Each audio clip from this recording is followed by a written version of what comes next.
we have a faith that has so much to offer. The Catholic faith, the faith of the church founded by our Lord Jesus Christ. Join us as we discuss the mysteries, the treasures, the glories of the Catholic faith, a faith that so many of us profess, but so few of us actually know.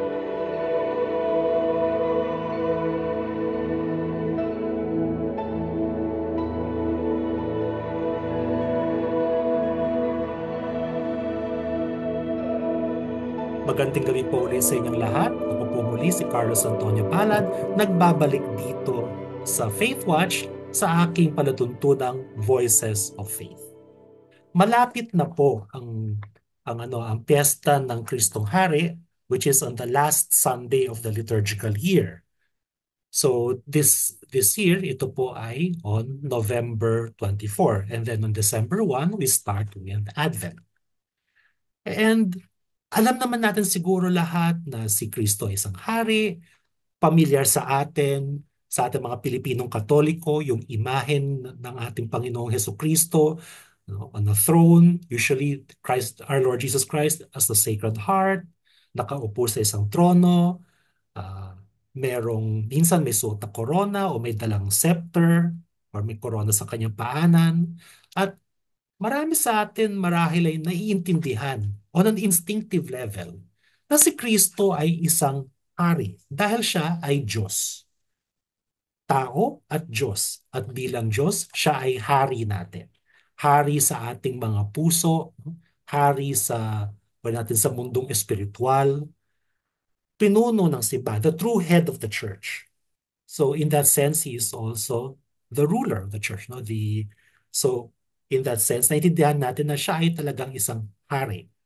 Pero alam niyo po ba na nung tinatag yung Feast of Christ the King, yung piyesta ng Kristong Hari, noong taong 1925, so bali 99 years ago, no, noong December 1925 or 99 years ago, si Pope Pius XI, kanyang itinatag yung Feast of Christ the King. Pag-uusapan natin ngayon, ano ba talaga yung mensaheng gustong ipaabot ni Pope Pius XI nung ito ay tinatag? At ano pa yung mga dapat nating mga turong ah, sariwain o alalahanin pag nating ginugunita yung piyesta ni Kristong Hari. Kasama ko po ngayon, by the way, is the the current president of UP Student Catholic Action, Christian Ang. And uh, he will actually be my co-host on at least some episodes of Voices of Faith going forward. So welcome to the show, Christian. Maraming salamat po Kuya Kaloy at magandang gabi po sa mga nakikinig sa atin. Hmm. But I'm sure marami sa atin nun, naalala pa yung at least before the pandemic, before COVID took over, na basta Nobyembre, towards the end of November, on the Sunday before Advent, madalas nagkakaroon ng mga Eucharistic procession sa ating mga parokya. Yung ang ating Panginoong Hesukristo, truly present, body, blood, soul, and divinity in the Blessed Sacrament ay ating ipinaparada all around our parishes. So para nga siyang para siyang mini Corpus Christi sa totoo lang. And siguro marami sa atin naintindihan na pag dumating na yung last Sunday of the liturgical year, the last Sunday before Advent, ito, piyesta na to ni Christ the King kasi ito na yung parang nangangahulugan nito yung pagtatapos ng liturgical year. At marahil sa mga homily, sa mga sermon, narinig na natin na isa sa mga rason kung bakit ating ginugunita yung Feast of Christ the King sa kahuli-hulihan ng liturgical year ay bilang paalaala sa atin na at the end of time, kumbaga, pag natapos ng ang lahat ng kasaysayan, pag dumating na ang ating Panginoong Hesukristo in the last judgment upang husgahan tayo, upang magbigay ng hustisya, no? Magbigay ng judgment sa ating lahat, dito'y para kumbaga makikita nating lahat na siya'y maghahari na talaga sa buong sa buong Sansinukob. No? Para so ang focus dito sa Feast of Christ the King, the way we now celebrate it, is Christ's rulership at the end of time. Na para at the end of time, Christ will defeat all evil, he will set all things right, he will punish evildoers, he will reward the good, no? and and he will reign everywhere. Kung ano man yung mga disorder ngayon sa creation, mawawala lahat yan.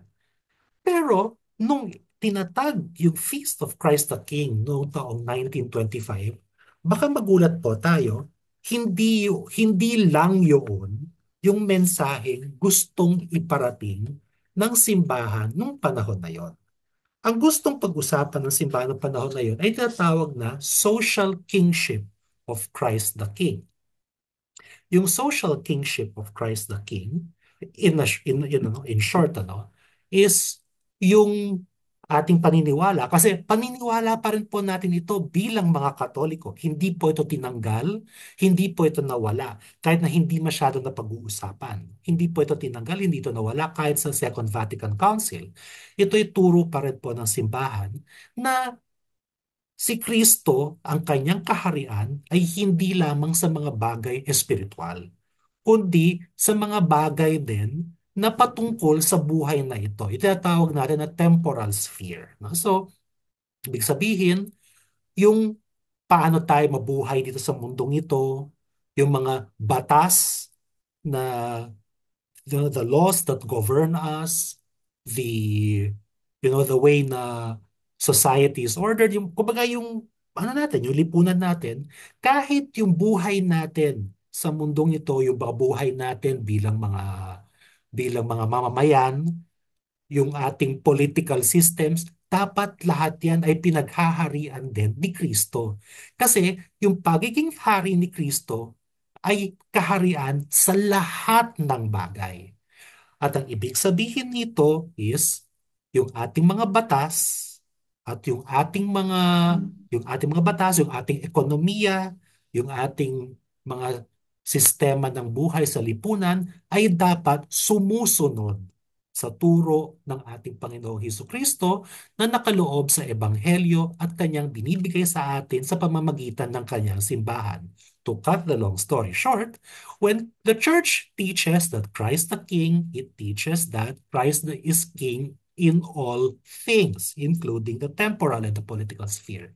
Which means, hindi pwede na yung ating yung ating politika, yung ating lipunan, yung ating ekonomiya, ay para bagang walang pakialam sa moralidad at sa turo ng ating Panginoong Kristo. Lahat ito kailangan pa din sumunod sa Panginoon Diyos. And in practice, that means that the state, our politicians, must actually listen to the church. Kaya sa totoo lang, nung unang linabas yung Feast of Christ sa King noong 1925, napaka-controversial yan. In many places, this is very controversial, lalong-lalo na sa Mexico. Kasi sa Mexico, ang naghaharian noon ay ang mga Mason, no? Mga Freemasons ang mga Freemasons ay sa kanilang mga turo ay sworn enemies ng ating Iglesia Katolika. And in Mexico, yung mga Katoliko, when they were fighting for their religious freedom, laban dun sa Freemasonic na government ng Mexico, ang kanilang sigaw ay Viva Cristo Rey! Long live Christ the King! Pero ngayon sa ating panahon na puro sekularismo, puro puro para bang nakaligtaan na ng lipunan na meron palang pakialam ang ebanghelyo, meron palang pakialam si Kristo sa paraan ng ating pamumuhay. Pwede pa ba nating maisabuhay itong social kingship na ito, the kingship of Christ in our temporal lives at hindi lang sa spiritual life natin. Kaya nga gusto ko sanang matanong dito si Christian kasi siya ay nag-aaral sa UP Diliman. By the way, also my alma mater, no? At alam naman natin ng UP Diliman, ito ay isang pamantasang kilala sa aktivismo, no? Sa pakikibaka at pakikipaglaban para sa hustisya at para sa tama. Pero madalas identified sa mga ideolohiyang walang Diyos. So Christian, sa palagay mo, kaya pa ba na isabuhay yung social kingship ni Christ kahit sa panahon natin? At sa palagay mo, paano? Yung ano mala, yung Ah, well, thoughts or opo, ideas wala. syempre. Oh, oh. So, syempre, ang sagot natin dyan ay oo. Pero Mhm. mas, like, let's deepen it kung bakit ba at paano ba natin pwedeng isabuhay ang mensahe ng Kristong Hari. Mhm. Well, especially sa mga kabataan at dito sa UP, kasi naniniwala ko na ang mga kabataan ngayon, meron silang sense of what is right. Meron Mhm. silang, parang very sensitive sila sa kung ano ang tama, kung ano ang what is just. So in that, we can see the message of Christ the King as really an inspiration na kung, or we could say na Christ meets us where we are. Mhm. So yung mga tao na, especially yung mga kabataan na meron silang uh, siguro thirst for justice, we can see in Christ the King a symbol. Mhm. Kaya nga, maganda din yung sinabi ni Kuya Kaloy kanina tungkol sa mga Kristero sa Mexico. Mhm. Uh, Especially sa context nitong panahong ito na lumaya sila mula sa hari ng Espanya at parang sinakop naman sila ng mga kalaban ng simbahan. So naghahanap Mhm. sila ngayon, hindi naman kami pwedeng bumalik sa hari ng Espanya at hindi rin Mhm. naman kami pwedeng pumanig doon sa presidente ng Mexico. So sino ngayon ang gagawin naming parang pinuno sa uh, pagiging katoliko namin, sa aming pamumuhay na sumusunod sa batas ng Diyos. Kaya doon nila nahanap Mhm. sa Panginoon natin, sa Kristong Hari, ang simbolo. At hindi lang basta simbolo kasi hindi naman natin tinitingnan ang Diyos bilang isang simbolo lamang, kundi Mhm. bilang isang persona, isang totoong uh, uh, persona, isang Diyos tao. Kaya siguro mas maganda pa nga siya sa isang simbolo kasi meron talaga tayong leader na magtuturo sa atin sa kung ano ang dapat nating pamumuhay. Ah, Siguro ano din po, magandang reflection din ni Servant of God, Dorothy Day. Sa mga hindi nakakakilala kay Servant of God, Dorothy Day, isa siyang American na nagsimula din siya actually, komunista siya sa early life niya. Mhm. At aktibo din siya sa mga movement sa pagiging aktivista. Pero nahanap niya ang pananampalataya at eventually tinatag niya ang Catholic Worker Movement. Ngayon, isa na siyang servant of God. So ang observation niya kasi sa mga Kristiyano sa Amerika that time, parang sinasabi nila na kung meron mang injustice sa mundo, dapat tiisin lang natin ang injustice. At siguro, at maybe, pagdating sa buhay na walang hanggan, doon na tayo makakatanggap ng reward natin. Mhm. So sabi niya, parang against yun sa ginawa ng Diyos sa incarnation. So nung ang Diyos ay nagkatawang tao, pinangkin niya rin lahat ng mga temporal na bagay. So ang paghahari niya, hindi lang sa mga spiritual, kundi pati sa mga temporal na bagay. And siguro itong conversion ni Dorothy Day, nangyari din siya around the same time na nagde-develop yung idea ng Christ the King at eventually uh, nag, nag-climax with the encyclical Quas Primas. Mhm.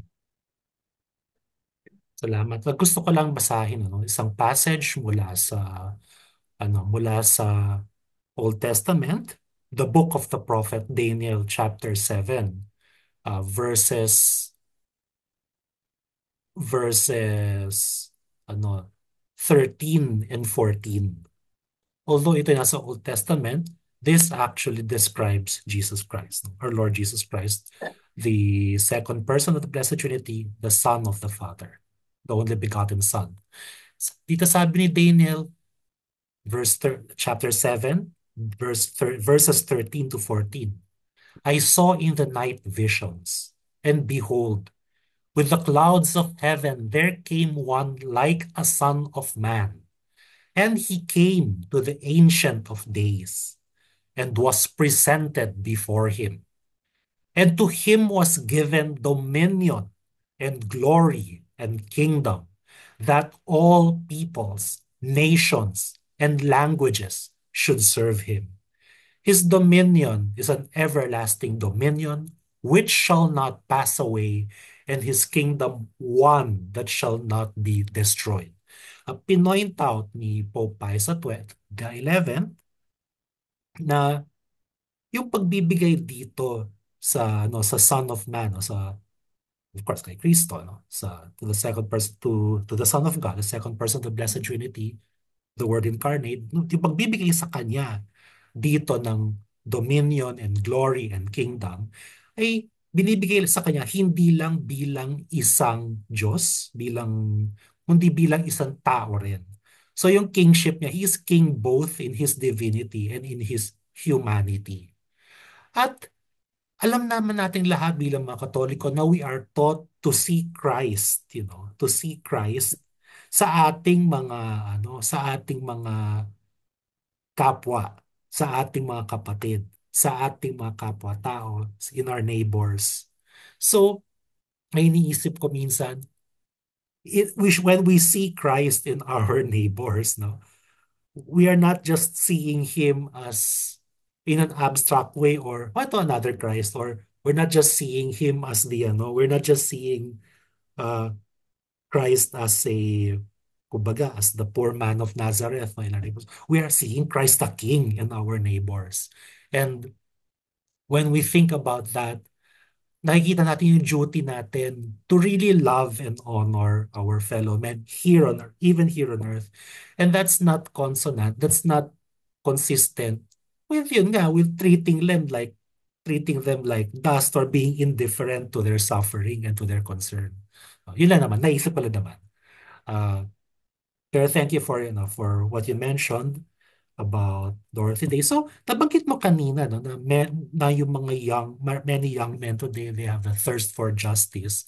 Paano kaya pwedeng mas makonect pa yon to to being good Christians and being good Catholics? Kasi parang right now, maraming mga kabataan, they have this thirst for justice, this thirst for righteousness, pero they're seeking it in ways na kumbaga ay walang kinalaman sa relihiyon. Na para bang ang pakikibaka para sa hustisya ay dapat kumalinga sila sa mga ideolohiya na hindi na hindi akma sa ating pagiging Katoliko.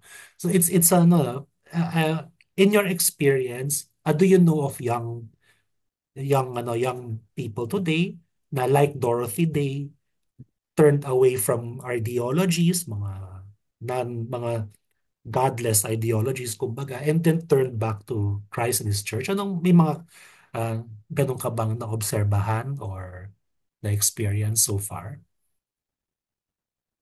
Meron po, pero hindi siya as radical as what Mm. happened to Dorothy Day. Pero Okay. Mm. siguro ang movement lang ay from siguro kakulangan ng kaalaman Mhm. at kaya sila na puhumaling din sa mga ideology na parang clear kasi yung presentation ng mga ideology na kung anong problema sa mundo at kung paano natin i-solve yung problema sa mundo.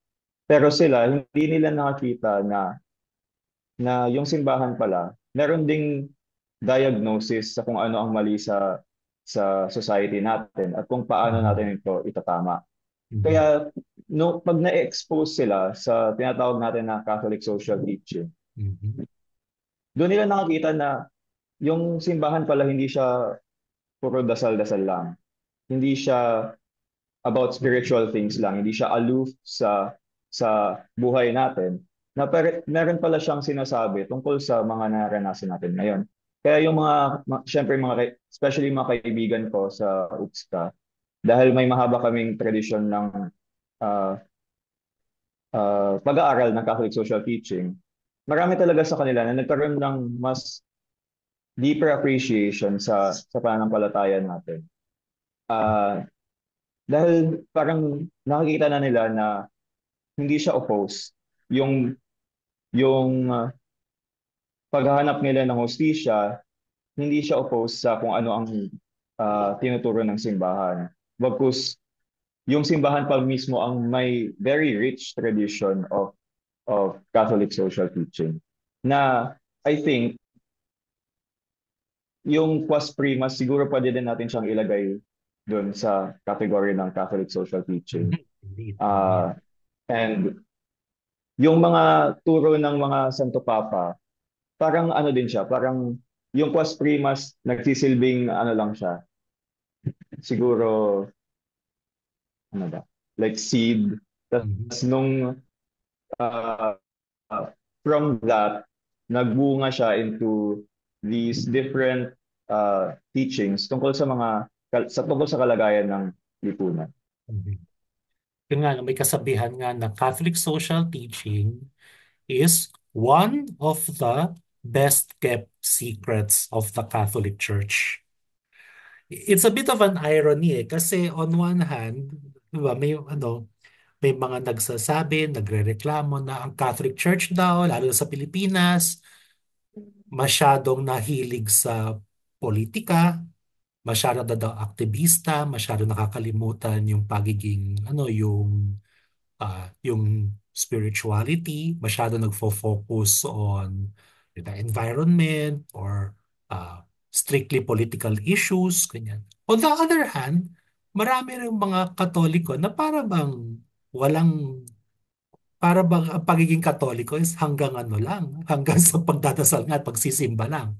And of course, siguro narinig na natin yung mga stereotype, di ba? Yung mga stereotype na yung nagsisimba nga, pero masungit sa kanilang katulong, masungit sa kanilang mga kasama sa bahay. Pero even more than that, nandiyan yung mga kapwa natin na very indifferent for example, sa violence, yung pagpatay sa mga walang kasalanan, mga inosente, walang due process, or yun nga, yung pagiging napakagahaman ng mga ilan sa mga natural resources natin, kaya nga nakakalbo yung mga bundok. Ano? And I guess mahirap talaga yung balance kasi syempre the church also needs to not be, kumbaga, when dealing with so many, with dealing with so many Catholics na kahit yung basic catechism hindi alam, minsan talaga yung church needs to be very careful in how it balances yung primacy of the spiritual but also not neglecting Catholic social teaching, not neglecting yung justice. But it's we need to keep both in mind. We need to be very Catholic about it. Catholic means universal, and part of being Catholic is nga, all of these things we embrace in our faith. Hindi yung puro spiritual lang tayo, pero hindi yung puro lang rin tayo tungkol sa social justice. Sa palagay mo, Christian, ano kaya isang magandang way to balance the two? If you have ideas about balancing. Uh, I think siguro kailangan ng recognition Mhm. na kung ano man ang ginagawa natin externally, may pinag-uugatan siya. And that is our relationship with God. Uh, Favorite ko na image dito yung sa Transfiguration. So parang pwede nating itanong, bakit before the Passion, bakit dinala ni Cristo ang mga apostol niya sa Mount Tabor para ipakita kung ano talaga siya? And nakikita ko doon na ginawa niya yon para malaman ng mga apostle niya na ito talaga ako. At kung anong makikita nyo in the next few weeks or years, huwag kayong ma-scandalize sa makikita nyo. Kailangan nyong maalala kung ano talaga ako. And I think pwede siyang maging image ng social action, isang Catholic social action. Kasi hindi tayo pwedeng pumunta lang sa kapwa natin, tapos nakikita natin yung mga problema nila kasi napakadaling ma-discourage at ma-discourage sa nakikita natin na parang nasaan ba ang Diyos sa lahat ng pagdurusa na nakikita ko. Pero pag yung social action natin, pag inugat natin siya sa isang deep relationship with our Lord Jesus Christ, lagi nating maaalala na si Kristo ay nasa bawat isa sa atin, lalo na sa kapwa natin, na whatever you do to the least of my brethren, you do unto me. So parang kung hindi natin kilala si Kristo, paano natin siya makikita sa kapwa natin? Kaya for me, para mabalanse natin yun, kailangan sa chemistry may tinatawag na calibration na Mm. bago mo gamitin yung mga instrument, kailangan mong uh, kailangan mo muna siyang i-calibrate. So for me, Mm. yung spirituality, yun yung calibration natin. Na Mhm. dapat kilalang kilala natin si Kristo para pag nakita natin yung kapwa natin, we can look beyond the suffering, the patina of human suffering, and see Christ in each human person that we are dealing with.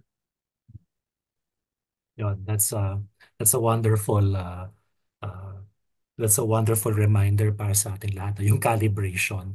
And actually, we're almost out of time for our short program. So siguro in the next couple of minutes, I just want to get this in para sa mga nakikinig sa atin ngayon. Nabanggit ni Christian yung importance ng ating relation, no, yung ating relationship with God. And actually, I would like to take this opportunity to also remind everybody of something that has also been forgotten. It's called the virtue of religion. The virtue of religion. And sa virtue of religion, in short, it's the virtue by which we give God what is due to Him, which is honor and worship.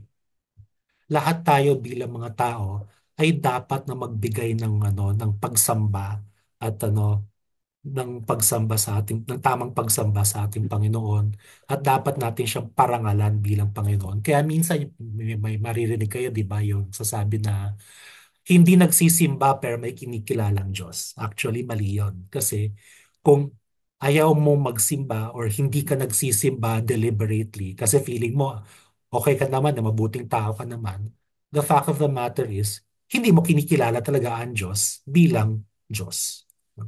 If you really want to, kung talagang kinikilala mo ang Diyos, dapat magsimba ka at sumamba ka sa Kanya bilang Panginoon. Ibigay mo sa Kanya yung dapat ibigay, which is yung pagsamba natin. Dapat yung pagkakilala natin sa Diyos hindi lang sa ating puso, hindi lang sa sekreto ng ating kwarto, kundi in public also, worshiping with our fellow Catholics. Kaya nga dapat yung worship natin is fitting, no? Dapat talagang nagbibigay tayo ng parangal. Hindi tungkol lang kumbaga ang worship natin dapat hindi yung man-centered or ine-entertain lang natin sarili natin, kundi very reverent at dapat talaga nararamdaman natin, binibigay natin yung tamang pagkilala na ang Diyos ay napakataas at napakamakapangyarihan. No? So, dapat nandun yung sense of the sacred. Although siguro that's for another episode dito sa Voices of Faith. Pero do you have any last comment, Christian, before we end this program on Christ the King? Mahalaga din siya sa usapin ng Christ the King kasi ang Mm. paghahari naman ng Panginoon natin, hindi lang siya, I mean, in-emphasize natin na may political dimension din siya. Pero of course, una-una din doon yung spiritual. Mm. Hindi pwedeng maghari si Kristo sa mga society natin kung hindi siya naghahari sa mga pamilya natin. At hindi siya pwedeng maghari sa mga pamilya natin kung hindi siya naghahari sa each and every human heart. So, yung social justice, hindi siya pamalit sa personal justice. And yung religion ay part din siya ng virtue of justice. Kung ano ang uh, obligasyon natin sa Diyos. So, yeah, yun na po. Sige. Okay. Thank you for that, ano. Thank you for that remark, ano, about, ano, yung importance na, no, starting with our family and even with our hearts na. So, yun nga, yung the reign of Christ in society and the reign of Christ in our personal lives, hindi, ano yan, they're two sides of the same coin at dapat nating alalahanin yan. By the way, no, for our viewers, for our listeners, gusto ko rin pong paalala sa inyo, this coming November 27, Wednesday, no, Miyerkules, ay siyang tinatawag natin na Red Wednesday. Sa Whenever we commemorate Red Wednesday, ating inaalala ang ating mga kapatid na Katoliko at kahit man yung mga ibang Kristiyano na nagpipighati o nagsasuffer dahil sa kanilang pananampalataya. Alam naman natin na in many parts of the world, sa sa Middle East, sa Africa, sa China, in parts of Eastern Europe, marami tayong mga kapwang Katoliko na walang religious freedom or limited ang religious freedom at nagsasuffer dahil sa kanilang relihiyon. Or in some cases, lalo-lalo sa Africa, ay nakaharap pa sa martyrdom. So let us keep in mind to pray for them this coming November 27. And with that, we end this show. Thank you very much.